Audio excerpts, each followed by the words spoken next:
Hello coders, operating system के इस lecture number 8 के अंदर आपका स्वागत है। तो फ्रेंड्स, आज हम पढ़ने वाले हैं डिस्ट्रीब्यूटेड ऑपरेटिंग सिस्टम के बारे में। तो गाइस, बिल्कुल डिटेल वीडियो होने वाली है। आपके एग्जाम में 100% आने वाला क्वेश्चन है कि what is distributed operating system, कि डिस्ट्रीब्यूटेड ऑपरेटिंग सिस्टम क्या होता है। तो गाइस, हर एक चीज डिटेल के अंदर देखेंगे। तो आपको एक ओवरव्यू देता हूँ कि क्या क्या हम इस वीडियो के अंदर पढ़ने वाले हैं। देखिए, व्हाट इज डिस्ट्रीब्यूटेड ओएस, कि डिस्ट्रीब्यूटेड ओएस होता क्या है वो चीज पढ़ेंगे।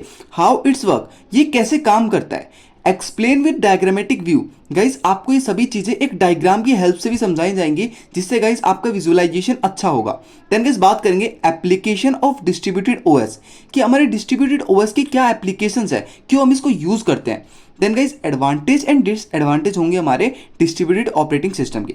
तो फटाफट स्टार्ट करते हैं अपनी वीडियो को। उससे पहले गाइस आपको एक रिक्वेस्ट करना चाहूंगा कि वीडियो को कंप्लीट देखना, कोई पार्ट स्किप मत करना। गाइस सब्सक्राइब वगैरह बाद में कर देना, कोई टेंशन नहीं है। अगर आपको वीडियो अच्छी लगे तो गाइस चैनल को सब्सक्राइब करना बिल्कुल मत भूलना। देखिए, सबसे पहले बात करते हैं डिस्ट्रीब्यूटेड ऑपरेटिंग सिस्टम होता क्या है।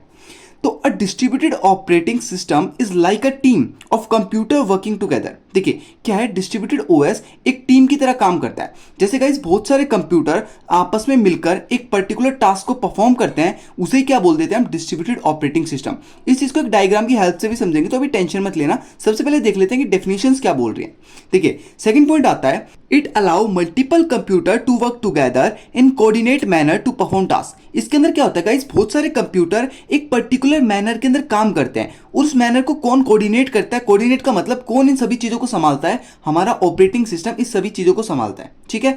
And share resources such as file, data and processing power. और जो सभी कंप्यूटर एक साथ काम करते हैं तो ये क्या कर सकते हैं गाइस, अपनी सभी रिसोर्सेज को शेयर कर सकते हैं, फाइल को शेयर कर सकते हैं, डेटा को शेयर कर सकते हैं, एंड प्रोसेसिंग पावर को। प्रोसेसिंग पावर मतलब अगर गाइस आपको एक टास्क दिया जाए, ठीक है, और वो टास्क 4 बंदों के अंदर आप बांट दें, तो गाइस हर एक बंदा अपनी प्रोसेसिंग पावर दिखाएगा कि इस टास्क को मैं कितनी जल्दी सॉल्व कर सकता हूं। तो ऐसे ही होता है हमारा कंप्यूटर्स के अंदर। अब गाइस एक डायग्रामेटिक व्यू देखते हैं, जिसके जरिए इस चीज को समझते हैं कि कैसे हमारा ओएस काम करता है। उसके बाद चलेंगे कि how distributed operating system works, कि कैसे ये काम करने वाला है, पॉइंट्स के अंदर समझेंगे। तो सबसे पहले डायग्राम देख लेते हैं। तो गाइस आपको इस डायग्राम के अंदर बहुत सारे कंप्यूटर्स दिखाई दे रहे हैं, जैसे for example C1, C2, C3, C4, C5, C6, C7, C8। ये सभी कंप्यूटर्स आपस में कनेक्ट हैं एक नेटवर्क के जरिए। वो नेटवर्क गाइस कुछ भी हो सकता है, मैन हो सकता है, वैन हो सकता है, लैन।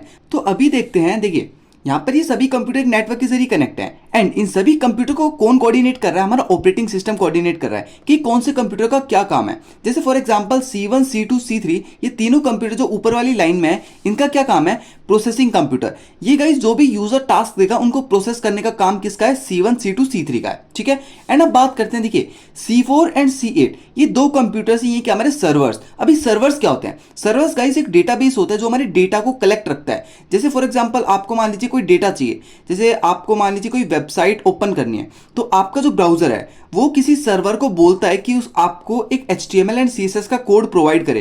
तो वो सर्वर क्या करता है, अपने अंदर से पूरा HTML CSS का कोड उठाता है एंड आपके ब्राउजर को देता है, और वो ब्राउजर उस कोड को रेंडर करता है एंड आपको एक सुंदर सी वेबसाइट दिखाई देती है। तो ये काम होता है सर्वर्स का, ठीक है। तो अब बात करते हैं यूजर 1, यूजर 2 एंड यूजर 3, जो कि हमारा C5, C6 एंड C7। ये तीनों कंप्यूटर क्या काम करेंगे, ये तीनों कंप्यूटर का क्लाइंट है। क्लाइंट का मतलब जो हमारा काम करवाने वाले हैं, जैसे जो टास्क देने वाले हैं। अभी देखिए क्या होने वाला है, यहाँ पे एक एक चीज को डिटेल के समझिए। सबसे पहले जो C5 कंप्यूटर है, C6 computer and C7 computer है, ये सभी अपने अपने टास्क देंगे। वो टास्क कौन लेगा, ऑपरेटिंग सिस्टम लेगा, एंड कहां पे स्टोर करा देगा, सर्वर्स के अंदर स्टोर करा देगा, ठीक है।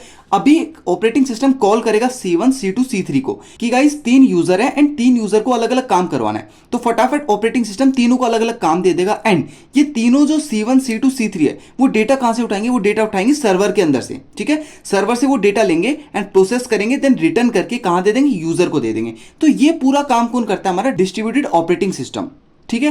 यहां तक चीज समझ में आई कैसे हमारा डिस्ट्रीब्यूटेड ऑपरेटिंग सिस्टम काम करने वाला है। अब एक बार समझते हैं पॉइंट्स के अंदर कि क्या क्या चीज हम अपने एग्जाम के अंदर लिख कर आ सकते हैं।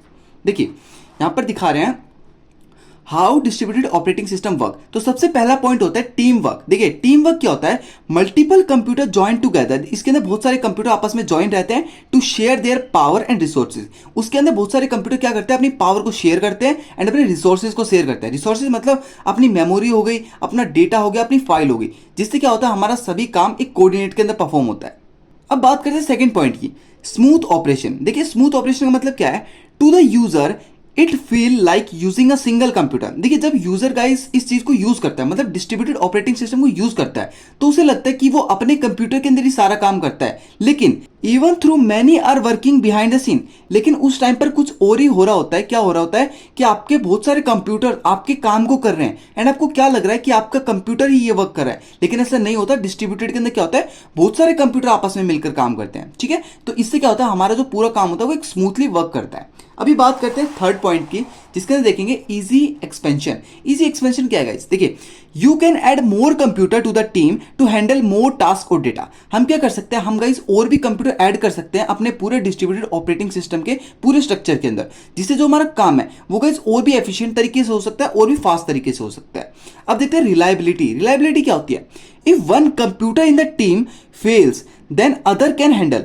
अगर गाइज आपके डिस्ट्रीब्यूटेड ऑपरेटिंग सिस्टम के अंदर आपका एक कंप्यूटर फेल हो जाता है, तो क्या होगा, आपका जो और कंप्यूटर्स हैं वो गाइज बहुत ही स्मूथली तरीके से काम करेंगे। ऐसा कुछ नहीं है कि लैगिंग शो करेगा एंड कुछ और दिखाएगा। तो आपका एक कंप्यूटर खराब हो गया तो कोई टेंशन नहीं है, बाकी कंप्यूटर्स काम को मिलकर करेंगे, ठीक है। अब देखिए एप्लीकेशन ऑफ ओएस। एप्लीकेशन क्या है ऑपरेटिंग सिस्टम की।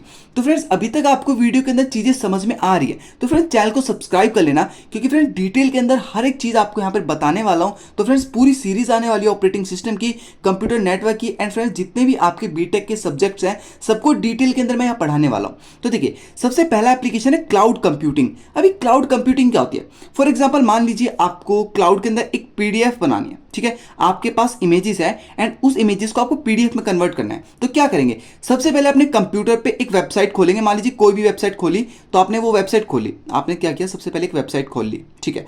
अब वो वेबसाइट क्या करेगी, आपसे डेटा मांगेगी कि आप उसके अंदर इमेज ऐड कीजिए। तो आप क्या करेंगे, अपने कंप्यूटर का बोलेंगे, जो आपके पास जो कंप्यूटर है उसको क्या बोलेंगे, इमेज अपलोड करो। तो अब कुछ इमेजेस अपलोड कर देंगे एंड वो अपलोड होकर कहाँ जाएगी, सर्वर्स के अंदर जाएगी। कहाँ, सर्वर्स के अंदर।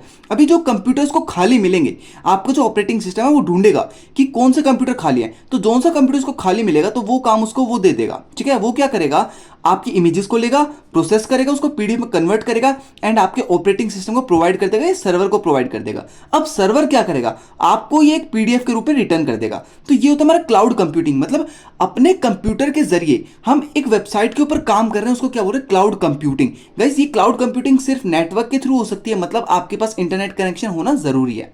अब देखिए internet of things. Internet of things के अंदर क्या होता है, मान लीजिए आपके सेंसर्स हैं, फॉर एग्जांपल सेंसर लगा हुआ आपके एसी के अंदर, ठीक है, एसी के अंदर।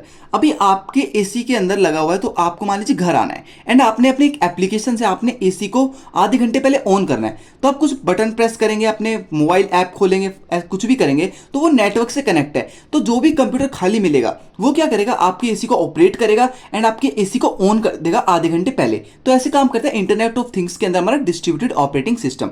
अब गाइस कुछ एडवांटेज एंड डिसएडवांटेज भी देख लेते हैं।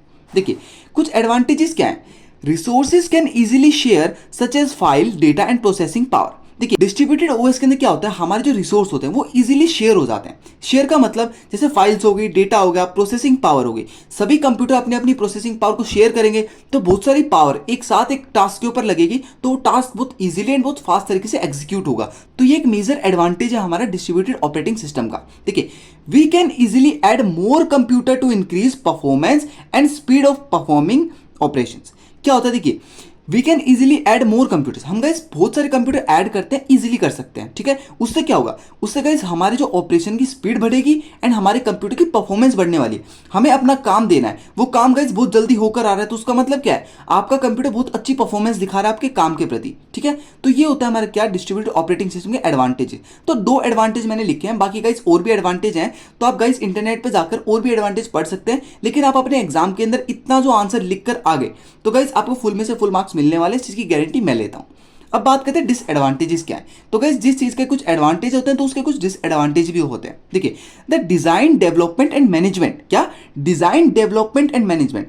आप इस ऑपरेटिंग सिस्टम को डिजाइन कर रहे हैं, डेवलप कर रहे हैं या मैनेज कर रहे हैं, तो गाइस ये बहुत कॉम्प्लेक्स चीज होने वाली है। मतलब सभी कंप्यूटर्स को आपको आपस में कनेक्ट करना है, कौन से कंप्यूटर को क्या काम करना है, किसको हाई प्रायोरिटी देनी है, किसको लो प्रायोरिटी देनी है, कहां से सर्वर लेके आनी है, ये सभी क्या एक कॉम्प्लेक्स चीज है। तो बहुत सारी कॉम्प्लेक्सिटी बढ़ जाती है इस ऑपरेटिंग सिस्टम को डिजाइन करने के लिए। देखिए this OS is mainly depend on network. अगर आपके पास नेटवर्क नहीं है तो ये ओएस बिल्कुल जीरो है। इस ओएस के अंदर आप कुछ नहीं कर सकते अगर आपके पास नेटवर्क नहीं है, इंटरनेट नहीं है। तो इंटरनेट के थ्रू क्या होता है, ये हमारे सभी कंप्यूटर को कनेक्ट करता है एंड हर एक कंप्यूटर अपना पर्टिकुलर टास्क परफॉर्म करके आपको रिटर्न करता है। तो नेटवर्क होना जरूरी है। तो फ्रेंड्स यहाँ पर हमारी वीडियो कंप्लीट होती है। हमने एक एक चीज को डिटेल के अंदर पढ़ा, डायग्राम की हेल्प से हर एक चीज समझी। तो फ्रेंड्स वीडियो अच्छी लगी तो लाइक करना, चैनल को सब्सक्राइब करना बिल्कुल मत भूलना, क्योंकि फ्रेंड्स मुझे पता है आपको चीजें बिल्कुल अच्छे से समझ आई हैं। ठीक है, तो चैनल को सब्सक्राइब कर लेना, क्योंकि फ्रेंड्स आने वाली वीडियोस की नोटिफिकेशन आपको जल्दी से जल्दी मिल जाए, इसके लिए मैं बोल रहा हूँ कि चैनल को सब्सक्राइब कर लेना।